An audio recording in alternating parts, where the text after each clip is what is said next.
আপনারা দেখছেন news now, খবরের নতুন ভাষা। मुख्यमंत्री डॉक्टर मानिक शाह ने कहा कि सभी बेली ब्रिज को कंक्रीट ब्रिज से बदलने का ऑर्डर दिया गया है।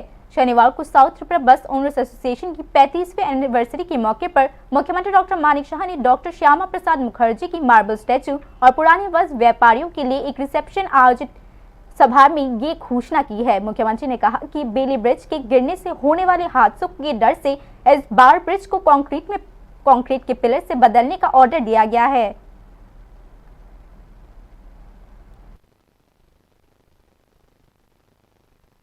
অফিসারদের বলেছি যতগুলো জায়গার মধ্যে এই যে লোহার ব্রিজগুলো আছে বেলি ব্রিজ সেগুলো সরাতে হবে এবং বেলি ব্রিজগুলো যেখানে মানে অলরেডি বাঁশ দিয়ে তৈরি সেখানে যেন স্থানান্তর করা যায়। ইচ্ছে করলে এগুলো মানে বোল্ট স্ক্রু বোল্টের বিষয় আছে, এগুলো ইজি খোলা যায়। অলরেডি আমি জিজ্ঞেস করেছি কোথায় কোথায় এখন পর্যন্ত লাগানো হয়েছে এবং সেগুলো যাতে আরসিসি পিলার দিয়ে বক্স কালভার্টের মতো করে এবং তারও কিন্তু কাজ শুরু হয়েছে। আমাদের সরকার এত ট্রান্সপারেন্সির মাধ্যমে কাজ করছে। আজকে শহর থেকে আরম্ভ করে আপনারা ভাবুন, যখন এই যে আমাদের রিং রোডটা যখন অলরেডি ওয়েস্টার্ন বাইপাস যে রিং রোড সেটা কাজ শুরু হয়ে গেছে, এটারও অনুমোদন আমরা আসছে।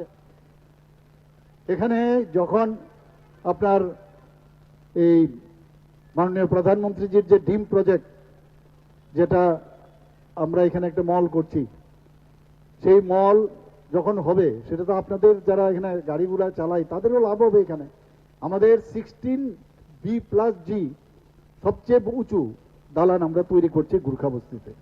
সেটা একটা পেন্ডুলাম মুভমেন্ট, প্রায় 8.5 রিক্টার স্কেলে যদি ভূমিকম্প হয় সেটাকে উইথস্ট্যান্ড করতে পারবে। আমাদের এখানে 5 স্টার হোটেল হচ্ছে, এখন 5 স্টার হোটেল একটা টাটা কোম্পানির সাথে হয়েছে। সেটা করলে 200 জনের লোকের এখানে সংস্থান হবে।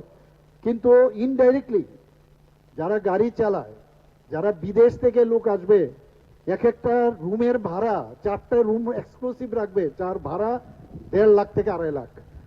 তো বিদেশ থেকে তাদের চার্টার প্লেন নিয়ে আসবে তারা, কারণ টাটা কোম্পানির এরকম আছে।